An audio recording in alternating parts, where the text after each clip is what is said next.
後來鄉親啊，繼續來看這件，這是新北市永和有一棟社區大樓，昨暝8點外，有囡仔為15樓懸栽落死亡。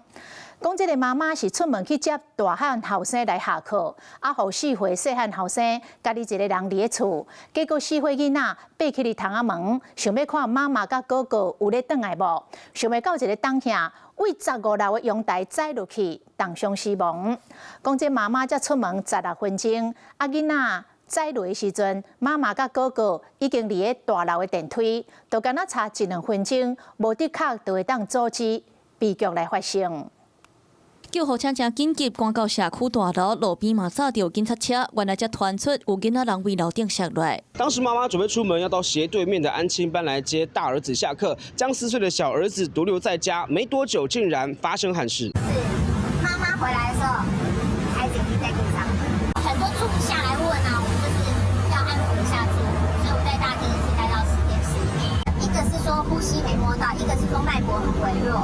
覺得就是家庭和樂，沒有什麼問題的家庭，純粹我覺得就是意外。事發在昨暗時8點外，新北市永和中正路這棟社區大樓，老母在8點的時到自家附近大約60公尺的安親班接大漢囝下課，留4歲小弟佇咧處理。期間小弟摕椅仔，敢若想要確認人到位啊未，想袂到無細里為15樓摔落到中庭，規個過程大約16分鐘。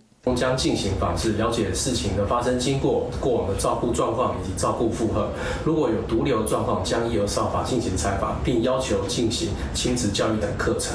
然後社區這邊強調，家長的疏忽可能會造成孩子的意外受傷。囡仔摔落時，老母甲大漢囝人已經佇咧大樓的電梯內底，反正差1-2分鐘就會當阻止悲劇。今麥人已經離開，恐驚是互老母非常後悔。